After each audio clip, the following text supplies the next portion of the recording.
존경하는 국민 여러분, 선배 동료 의원 여러분, 부산 북구을 출신 국민의힘 박성훈 의원입니다. 민생 안정이 무엇보다도 중요한 지금 우리 경제는 수출과 제조업을 중심으로 경기 회복세가 지속되고 있습니다. 세계 5대 수출 강국 진입이 눈앞의 현실로 다가오고 있으며 고용률은 30개월 연속 최고를 기록하고 있습니다. 8월 물가 상승률은 2%에 그쳐 3년 5개월 만에 최저 수준을 기록하고 있습니다. 반면 위기 요인도 물론 있습니다. 고금리, 고물가, 고환율 등 3고 현상에 따른 소비 여력 감소, 부동산 경기 부진과 더딘 내수 회복으로 어려움을 겪고 있는 많은 서민과 자영업자들의 목소리는 우리 정부가 해결해야 할 숙제이기도 합니다. 지금은 여야 없이 민생을 챙겨야 할 때입니다. 반면 민주당은 민생 경제는 파탄이며 나라 살림은 엉망이라고 호도하는 것도 모자라 재정 파탄 청문회를 개최하겠다고 엄포를 놓고 있습니다. 과연 그럴까요? 현 정부의 GDP 대비 국가 채무 비율 증가폭은 지난 정부의 5분의 1 수준에 불과합니다. 전 정부에서 13.9%나 급증했던 가계부채 비율은 현 정부 출범 이후 18년 만에 2년 연속으로 감소를 했습니다. 올해 IMD가 평가한 국가 경쟁력 평가 순위에 따르면 우리나라는 역대 최고인 20위를 기록했습니다. 상공오공 클럽 국가들 중에는 미국에 이은 두 번째입니다. 과거를 잊은 사람들에게 미래는 없습니다. 누가 5년 만에 국가 채무를 400조 원 이상이나 늘려놓았습니까? 바로 지난 문재인 정부입니다. 거짓 선동으로 현 정부를 깎아내리기보다는 민생 회복을 위한 책임감 있는 행동에 나서 주실 것을 간곡히 요청드립니다. 정책 당국도 국민이 피부로 느끼는 체감 경기의 어려움에 위기의식을 가지고 민생 경제를 더욱 적극적으로 챙겨 나가 주시기 바랍니다. 한덕수 총리님 앞으로 나와 주시기 바랍니다.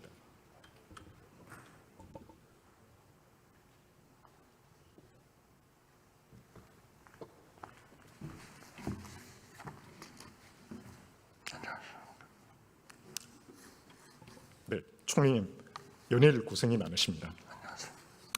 우리나라는 소규모 개방 경제로 항상 외부 변수에 취약합니다.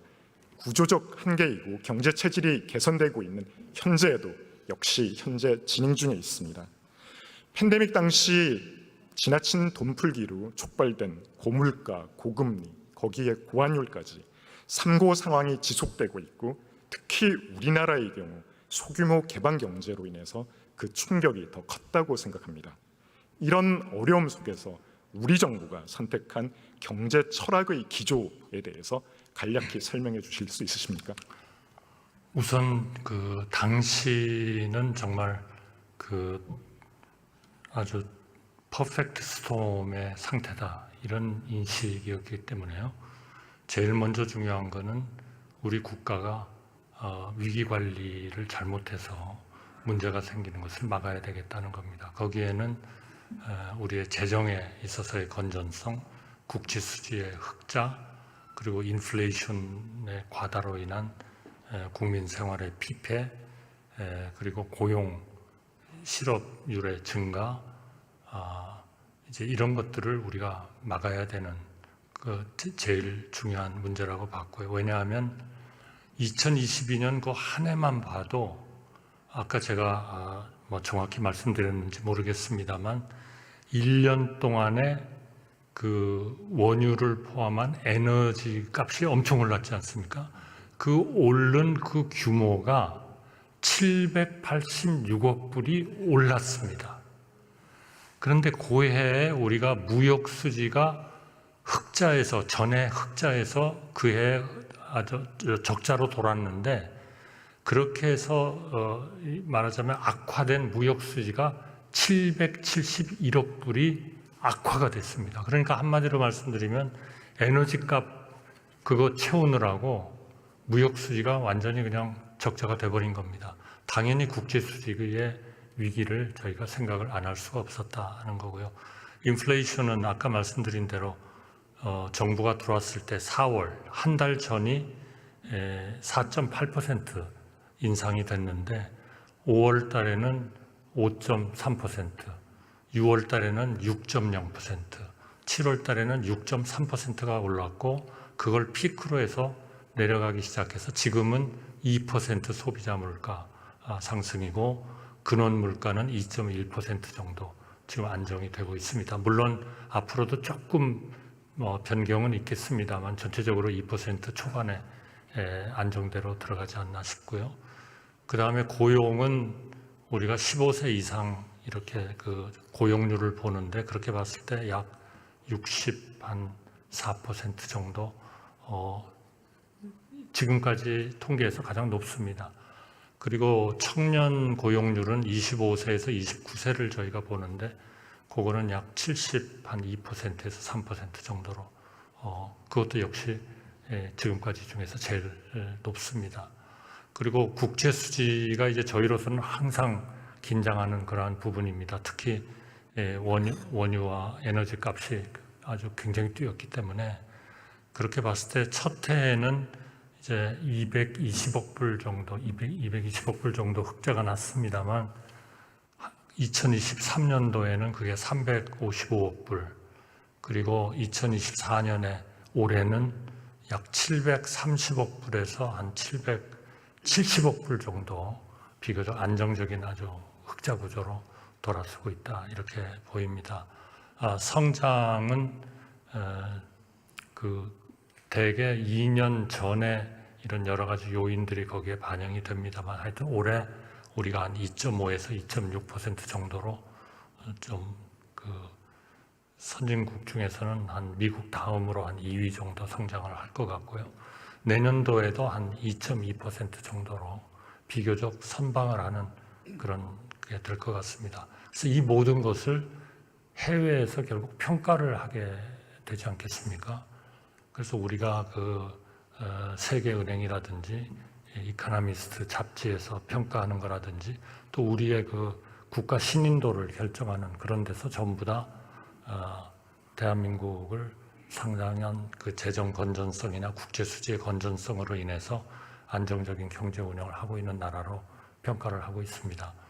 그러면 결국 이제 미래의 문제인데요.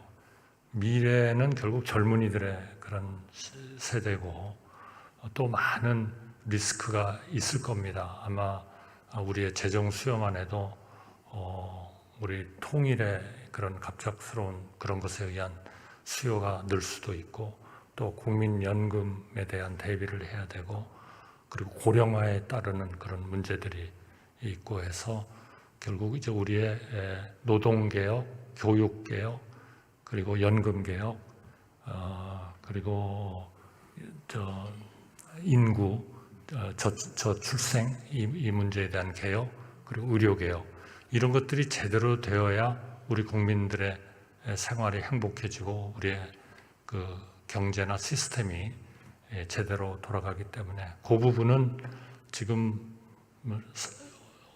일정 부분에서는 상당히 간 부분도 있고 아직 지금 준비 단계에 있는 부분도 있고 이렇습니다만 그거는 반드시 하여튼 우리가 해결해야 하는 부분이고 그 부분에서는 정말 우리 국회를 비롯해서 국민들 또 언론 또 시민단체 모두에 좀 협력을 끌어내야 할 그런 상황이 되어 있습니다. 그래서 조금 요약해서 말씀드리면 우리가 하여튼 그 어려운 상황이었지만 그런 위기를 지금 극복하고 있는 상황이고 경제는 그런 점에서는 선방하고 있고 그리고 미래를 향한 준비를 지금 착실하게 하고 있다.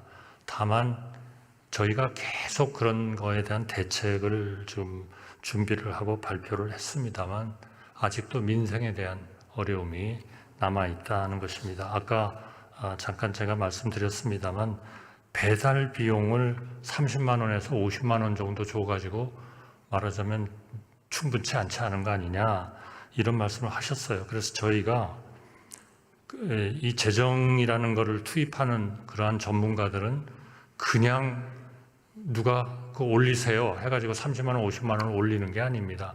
다 조사를 하거든요.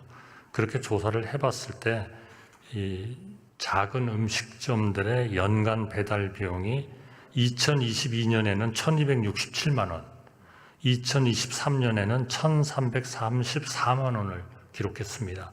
그럼 이게 얼마가 늘었냐 하면은 67만 원이 늘어난 겁니다. 5%가 배달비가 더 는 겁니다. 물론 재정 쪽에서 평상시에 지불하는 것까지 다 부담을 해줬으면 정말 정부로서도 좋겠습니다만 재정이 그렇게 운영이 안 되기 때문에 이 67만 원 늘어난 것을 30만 원에서 50만 원을 가지고 커버를 하는 겁니다. 그러니까 30만 원, 50만 원을 365로 나눠가지고 보니까 하루에 뭐 300원이다, 500원이다. 이거는 재정 쪽에서 접근을 하는 재정 건전성을 책임져야 하는 사람들로서는 조금 받아들이기가 조금 어려운 그런 방법이라는 거고요. 아까 택배 비용도 말씀을 하셨습니다마는 저희가 106개 회사를 조사를 했습니다. 그랬더니 2022년에 물론 이건 작은 택배 회사들일 겁니다. 1,067만 원이 지출됐습니다. 근데 이것이 2023년에는 1,107만 원이 지출됐습니다. 그러니까 40만 원이 연간으로 늘었고 4%가 늘어난 겁니다. 그러니까 이거의 반, 20만 원을 재정이 지원하기로 한 겁니다. 그러니까 20만 원을 365로 나눠가지고 뭐 몇백 원이다 이렇게 얘기하는 거는 정부의 기본적인 취지와 정부는 앞으로도 이런 거를 계속 조사를 해가지고 조금이라도 우리 작은 그 자영업자, 소상공인에 대한 지원을 해나가겠습니다만은 올해 우리가 한 것들이 그렇게 전혀 근거 없이 그냥 200~300원, 500원을 갖다가 좀 쓰십시오라고 드린 것은 아니다라는 말씀을 드리고 싶습니다. 네, 앞부분에 의원님들 질의에 미흡한 답변을 지금 해주셔서 감사하게 생각을 합니다. 저는 전 정부의 재정 중독의 유혹을 끊어내고 민간 중심의 시장 중심의 경제 철학으로 다시 복귀를 한 부분, 이를 통해서 성장의 질이 높아진, 좋아진 부분을 말씀을 드리고 싶습니다. 대한민국 경제에서 수출 경쟁력은 굉장히 중요합니다. 우리나라는 반도체와 자동차 수출 호조에 입어 올해 상반기 수출 증가율이 세계무역기구 주요국 중 1위를 기록했습니다. PPT를 띄워주시면 좋겠습니다. 과거 어느 정부에서도 기대할 수 없는 성과를 보여줬다고 생각합니다. 특히 민간 주도의 시장 경제 기조를 일관되게 추진함으로써 지난해에는 사상 처음으로 1인당 국민소득 GNI와 1인당 가계 순자산도 일본을 추월했습니다. 또한 세일즈 외교에 진심을 다해온 윤석열 정부의 성과가 수출에서도 빛을 발하고 있다고 생각을 합니다. 총리께서는 어떻게 생각하십니까? 네, 지금 그 작년 6월까지 계속 수출은 전월 비해서 마이너스를 기록했습니다만 지금 11개월 연속 플러스를 기록하고 있습니다. 죄송합니다. 그 8월 수출은 11개월 연속 플러스를 기록하고 있고요. 이거는 상반기 기준만 보면 글로벌 상위 10대 수출국 중에서 가장 높은 증가율을 보이고 있습니다. 무역 수지는 15개월 연속 흑자입니다. 상반기에 이 흑자폭이 231억 불입니다만은 이거는 6년 만에 최대치입니다.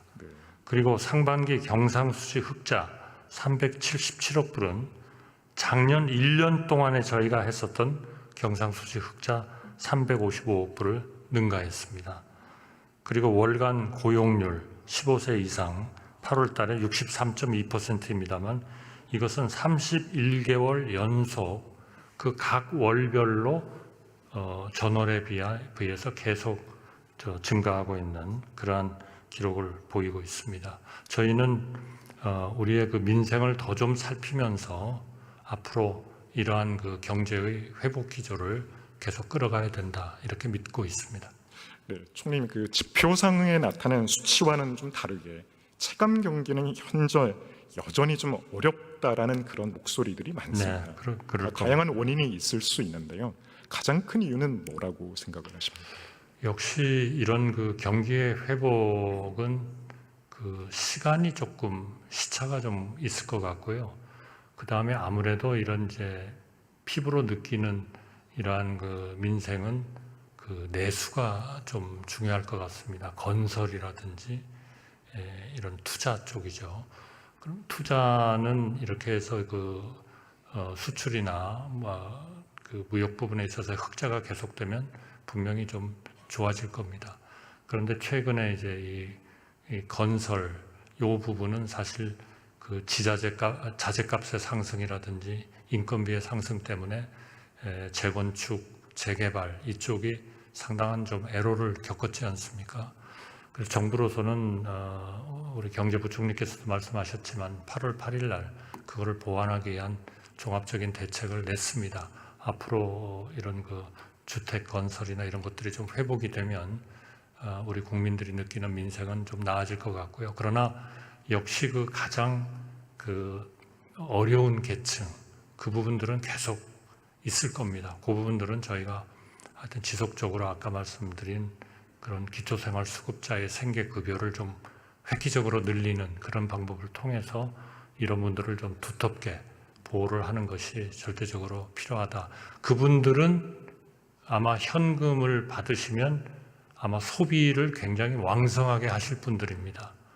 일반 국민들하고는 조금 다를 것이다. 말하자면 한계 소비 성향이 상당히 높으신 분들이기 때문에 그분들에 대한 우선순위, 배려 이런 것들을 더 해야 된다 이렇게 생각합니다. 네. 정부는 그동안 물가를 잡기 위해서 정말 많은 다양한 노력을 기울여 왔습니다. 최근 4개월 연속 2%대 물가를 기록을 하면서 물가 흐름이 지속이 둔화되고 있고요. 근원 물가도 주요국 대비 크게 낮은 수준을 유지하고 있습니다. 주요국과 비교했을 때 상당히 선방한 것으로 보이는데 어떻게 생각하십니까? 네, 이 물가는 분명히 상당히 선방한 것 같습니다. 그러나 항상 물가에는 그 소비자 물가와 근원 물가의 차이는 항상 농산물 그리고 에너지입니다. 이 에너지는 이 국제적인 이런 그 지정학적인 그 문제에 영향을 많이 받기 때문에 항상 좀 가변적이고요. 이 농산물은 결국 기후 변화라든지 여러 이런 날씨의 영향을 많이 받기 때문에 항상 좀 이렇게 변화를 하기 때문에 통화 정책의 기준은 그 이 두 개를 잘 고려를 하게 됩니다. 아무래도 근원 물가 쪽이 좀 더 이 통화 정책의 기초에 좀 가깝지 않나. 반드시 그렇지는 않습니다만 여러 가지를 고용률이라든지 여러 가지를 보겠습니다만은 또 이 주택의 가격, 부동산의 가격 이런 것도 보겠습니다만은 하나를 가장 중시 여긴다면은 그거는 그 근원 물가라고 하고 있고요. 미국 같은 데서는 그거를 이제 민간 소비 지출의 지수다 이렇게 해가지고 여러 개 봅니다만은 그 부분을 상당히 보고 있습니다. 그래서 저는 그 부분은 상당히 긍정적이라고 저는 생각을 하고요. 좀 이런 추세가 계속 더 강화가 돼서 우리 한국은행이 그런 금리 결정을 할 때 좀 우리 고금리 때문에 굉장히 오랜 동안 어려움을 겪고 계시는 분들한테 조금이라도 좀 도움이 됐으면 하는 그런 바람입니다. 네, 그 장기적인 물가 안정 대책도 저는 있어야 된다고 생각을 합니다. 한국은행에 따르면 우리나라의 의식주 물가는 낮은 개방도와 높은 거래 비용 등 구조적인 요인으로 인해서 주요국 대비 높은 편이라고 합니다. 정부의 대책이라든지 입장이 있으면 간단히 말씀해 주시면 좋겠습니다. 그거는 두 가지인 것 같습니다. 하나는 역시 가격은 이 개인 사업자들이 또는 민간 기업들이 경쟁을 통해서 가격을 결정하는 게 원칙 아니겠습니까? 물론 그것만으로 되는 것은 아니겠습니다만은 그러니까 우리나라에 좀 충분한 경쟁이 좀 더 있어야 된다 하는 이제 그런 말씀을 드리고 싶고요. 그 다음에 이제 두 번째로는 역시 경제가 좀 더 우리가 할 수 있는 한 개방이 좀 되어야 되겠다. 그러니까 결국 그것도 하나의 경쟁입니다만은 국내에서 경쟁을 하고 또 해외와 경쟁을 해가지고 경쟁력을 확보해서 우리가 수출도 하고 그리고 필요할 때는 급할 때는 우리가 좀 수입도 하고 해가지고 가격을 좀 안정시키는 것이 필요하다. 그리고 이제 유통 구조를 좀 더 합리화시킨다든지 하는 우리 쌀 같은 데서의 그런 여러 가지 좀 우리 쌀을 보관하고 하는 그런 그 조직들이 더 좀 경쟁에 좀 노출이 돼서 그런 좀 필요할 때 이렇게 적응이 되는 그런 것들이 좀 필요하지 않겠나 이렇게 생각합니다. 굉장히 그것도 고통스러운 일입니다. 네. 경쟁에 직면이 된다는 거, 그리고 그게 국내 국외에서 경쟁을 해야 된다는 거, 그리고 유통 구조 같은 것들은 기존 거기서 하시던 분들에 대한 하나의 그런 뭐 본인들이 지키려고 하는 그런 이익들 이런 것들이 있기 때문에 어렵긴 합니다만은 그래도 한 발짝 한 발짝 그런 쪽으로 가야 되지 않나 그렇게 생각합니다. 네. 앞에서 많은 의원님들이 전국민 25만 원 민생회복 지원금에 대해서 여쭤보셨습니다. 한 여론조사에서 국민 51%가 전 국민을 대상으로 한 25만 원 지급에 반대했다고 합니다. 지금 필요로 하는 것은 고통받는 서민과 자영업자, 영세 상공인을 위한 맞춤형 지원 방안이지 인기 영합주의적인 포퓰리즘 정책은 아니라고 생각을 합니다. 총리께서는 이들을 지원하기 위한 정부의 방안이 무엇인지 간단히 말씀해 주시면 좋겠습니다. 저는 역시 약자에 대해서는 맞춤형으로 두텁게 해야 된다 하는 원칙을 지켜야 된다. 그것이 우리가 재정 건전성과 실제로 약자를 보호하는 진정한 방법이 된다 이렇게 생각하고요. 이런 일반적으로 그런 현금 살포는 뭐 그것은 물론 이제 여러 가지 저 상품권 형태를 좀 취하겠습니다만은 그런 것들은 좀 우리가 자제를 해야 된다. 앞으로 우리의 재정이 지금은 개선이 돼가고 있지만 우리의 부채가 늘어나지 않는 게 아닙니다. 그 속도를 대폭 줄였다는 것이지. 윤석열 정부 하에서도 아마 한 3%쯤 GDP 대비 부채가 늘어나야만 되는 상황에 결국 직면하고 있다. 그러니까 우리가 장기적으로 우리 미래 세대 그리고 우리의 그 고령화 추세를 감안하면 굉장히 이 재정은 조금 좀 타이트하게 그렇게 운영을 해야 된다 그렇게 생각합니다. 제가 이제 가계대출 관리에 대해서 여쭤보고 싶은데요. 미국의 기준금리 인하가 곧 있을 것으로 예상이 됩니다. 또 시장에서는 우리나라도 미국의 인하 시기와 정도를 반영해서 낮출 것이라고 예상을 하고 있습니다. 이 시점에 지난 정부 시절 극에 달했던 영끌, 비투 열풍이 다시 살아날 우려도 있는데요. 정부의 가계대출 관리 방안이 있으시면 말씀해 주시면 좋겠습니다. 그동안의 가계대출에 대한 대한민국 정부의 일종의 규제 방식 이거는 상당히 독특했고요. 또 국제사회에서도 상당히 평가를 좀 받았습니다. 그러니까 일종의 소위 건전성 규제라고 매크로 프루덴셜 레귤레이션이라고 부르는 이런 정책인데 사실 그런 것들을 이렇게 딱 실천을 한 나라가 별로 많지 않거든요. 그런데 그거를 저희가 한 2005년, 6년서부터 도입을 해가지고 이제 그게 지금 DSR 규제까지 지금 온 것입니다. 그래서 우선 그런 것들을 통해서 은행과 협력을 해가지고 좀 줄여야 될 것 같고요. 그리고 역시 이 가계부채를 쓰는 원인은 역시 생활이 어렵기 때문 아니겠습니까? 그러니까 그분들이 일자리를 가지고 소득을 얻도록 그렇게 해야 될 것 같고, 그리고 가능한 한 이 가계대출을 쓰는 분들이 위기에 처하지 않도록 가능한 한 고정금리의 비율을 늘려야 되고 이런 여러 가지 대책들을 저희가 해야 된다 그렇게 생각합니다. 우리 정부가 이제 DSR 내실화를 지속적으로 추진을 해오고 있는데요. 이 과정에서 실수자에게 불똥이 튀지 않도록 좀 세심한 관리와 보호도 필요하다고 생각을 하는데 이에 대한 총리님 견해는 어떻게? 네, 그렇게 운영을 해야 된다고 생각합니다. 왜냐하면 물론 DSR은 수요를 줄이는 그런 그 대출의 수요를 줄이는 것이기 때문에 사실은 좀 주택을 꼭 마련해야 하는 그런 계층이 분명히 있거든요. 그러니까 그 부분에 대해서 결국 과도하게 그분들이 영향을 받는 것은 또 좀 어려움이 좀 있을 것 같습니다. 그러나 그때그때 상황에 따라서 어느 쪽에 좀 더 집중을 할 것이냐 하는 것은 정책 당국자들이 잘 판단을 하리라고 생각합니다. 네, 총리께서는 들어가셔도 좋습니다. 경제부총리님 앞으로 나와 주시겠습니까?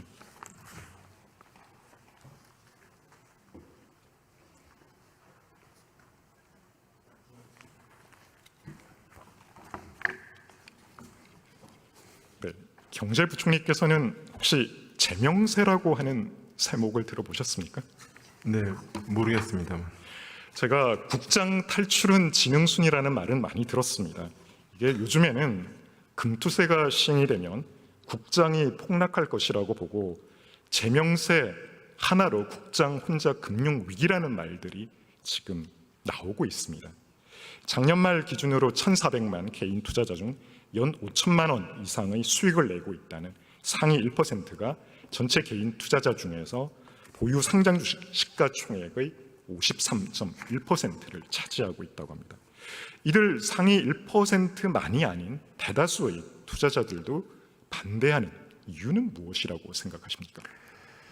네, 금융시장에서 우리의 과세는 그냥 그 어떤 과세를 당하는, 그러니까 과세 대상이 되신 분들에 대한 어떤 그 뭐 과세 형평 뭐 이런 거보다는 그게 금융시장 안에서 어떤 영향을 주는 것인지, 그 다음에 자산 간에 어떻게 이동에 부정적인 영향을 주는 것인지 뭐 이런 것들을 봐야 될 것 같습니다. 그래서 뭐 어떤 그 학자는 예를 들어서 금투세를 폐지하는 것 자체가 투자자끼리 경쟁자가 아니기 때문에 일부 투자자긴 하지만 그 일부 투자자가 사실은 개인 투자자의 어떤 시가총액이 한 50% 이상을 보유하고 있거든요. 또 그분들한테 부정적인 영향을 줬을 경우에는 시장 전체에 영향을 준다. 그래서 이건 일종의 뭐 은행으로 치면은 뱅크런 같은 그런 부정적 효과가 있을 수 있다라고 얘기하시는 분도 있습니다. 그렇기 때문에 이런 부분들이 그냥 어떤 과세 대상이 전체 소수기 때문에 그분들에 대한 부작용만 있는 것이 아니고 금융시장의 투자자들의 전체 영향을 미치기 때문에, 부정영향을 미치기 때문에 어떻게 말하면 1,400만 투자자에 대한 저희는 영향을 줄 수 있는 그런 과세라고 생각하고 있습니다. 그래서 저희가 금투세 폐지를 주장하고 있는 것입니다. 네, 코리아 디스카운트가 완전히 해소되지 않은 상황에서 앞에서 말씀하신 그런 53.1%의 보유 주식을 가지고 있는 큰손 투자자들이 떠나게 되면 그 피해는 고스란히 개미 투자자들이 보게 되는 거죠. 큰손들이 국장을 떠나서 갈 곳은 어디라고 생각하십니까? 글쎄 뭐 지금 제가 어제하고 그저께 전부 대학을 방문을 해서 대학생들 중에서 그 주식시장에 굉장히 관심 있는 사람들이 많더라고요. 저희보다 굉장히 많은 걱정을 하고 있는데 그 친구들이 전부 이구동성을 얘기하는 것이 뭐 이런 금투세 같은 게 시행이 되면 자기들은 그냥 해외로 가겠다. 지금 국내에 좀 투자하고 있는 것 좀 더 해외로 빼겠다. 이제 아마 그런 학생들이나 그런 투자자들은 그럴 것이고요. 조금 더 돈이 많은 분들은 뭐 주식시장이나 다른 부동산 시장이나 다른 또 자산 투자가 또 확대되겠죠. 그래서 결국은 우리 국내 주식시장 이외에 다른 어떤 자산 시장으로 돈이 흘러가지 않을까. 그렇게 되면 결국은 우리가 생각하는, 그러니까 그 주식시장이라는 것이 결국 국내 주식시장이라는 것이 국내 가계의 그런 자금들이 우리 기업들로 흘러가는 생산적인 쪽으로 흘러가고 있는 어떻게 말하면 그 역할을 하는 것이 아니겠습니까? 그래서 그런 역할의 자본시장의 순기능이 훨씬 위축되지 않을까 우려됩니다. 그렇습니다. 미장 아니면 대체 투자처로서의 부동산 시장인데요. 이게 큰손들이 주식을 팔아가지고 그 돈을 결국 부동산 시장에 예를 들어 쓰게 되면 부동산의 가격 상승과 영끌 투자의 악순환이 재현될 가능성이 있다고 봅니다. 금투세는 투자자들에게 있어서 던지는 시그널이 있습니다. 주식 투자에 대해서 부정적 신호를 주는 것이고 결과적으로 대체 투자처인 부동산 투자로의 구축 효과를 유발하는 그런 원인이 될 수도 있습니다. 결과적으로 부동산 투자를 할 수 있는 여력이 없는 대다수의 개미 투자자들은 이런 기회의 사다리를 박탈당했다는 것에 대해서 분노하기 때문이라고 생각을 합니다. 저는 이제 주식은 위험하다는 인식과 부동산 불패 등 이 부동산에 관대한 시각이 가계자산의 부동산 편중, 3040 세대의 노후 불안, 가계부채 문제 등 부동산 정책 실패의 주요한 원인이라고 생각을 합니다. 또 하나 더 말씀드리고 싶은 부분은 코리아 디스카운트를 해소하려면 우리나라 주식시장은 해소가 된다라고 하면 우리나라 주식시장은 분명히 우수한 투자처로서 투자자들의 관심과 선택을 받을 수 있다고 생각을 합니다. 노후 대비를 위한 가계자산의 다양화, 주식의 부의 효과를 통한 가계의 실질소득 증가, 또 가계부채 감소 등 다양한 여러 문제 해결의 단초가 될 수 있다고 생각을 합니다. 미국 등 대부분의 선진국들은 노후 대비의 핵심으로 주식시장을 부양을 하고 있습니다. 가까운 일본만 하더라도 부동산에서 주식으로 정책 방향을 전환하기도 했습니다. 윤석열 정부도 밸류업 프로그램을 통해서 코리아 디스카운트를 해소하고자 노력을 하고 있습니다.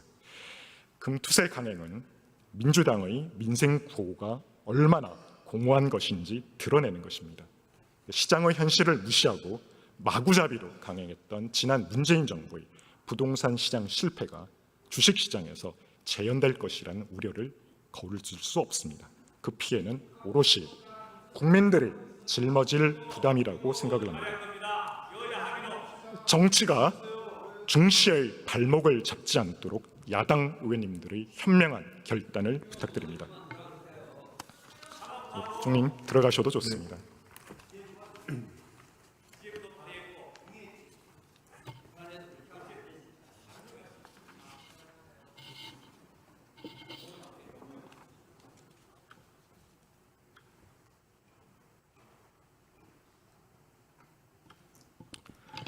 존경하는 국민 여러분, 선배 동료 의원 여러분, 정치 본연의 목적은 민생에 있습니다. 국민들의 먹고 사는 문제를 해결할 수 없다면 정치는 존재할 의미가 없습니다. 현 정부가 모든 분야에서 다 잘했다고는 생각하지 않습니다. 분명 국민 눈높이에 맞지 않는 부분도 있었다고 생각합니다. 하지만 거대 야당은 민생 경제는 파탄지경이고 나라 살림은 엉망이라고 호도하면서 오로지 당파적 이익에 따른 입법과 탄핵 폭주와 계엄령과 같은 괴담 정치에만 몰두하고 있습니다. 야당의 근거 없는 무차별적 선동에 국민들은 이제 인지적 과부하 상태에 빠져 있습니다. 전국민 25만 원 지원법, 지역화폐법과 같은 포퓰리즘 법안에 우리의 미래를 맡길 수는 없습니다. 계속해서 반복되는 이런 행태로 민생 경제가 파탄이 나는 그 피해는 온전히 국민들에게 돌아갈 것입니다. 포퓰리즘의 끝은 국가 경제의 해체이자 민주주의의 부정입니다. 저는 의정활동의 중심을 선동과 정쟁이 아닌 민생에 두겠습니다. 22대 국회가 첫 정기국회가 정쟁이 아닌 국민의 삶을 섬기고 국민의 삶을 지키는 논의의 장이 되기를 바랍니다. 경청해 주셔서 감사합니다.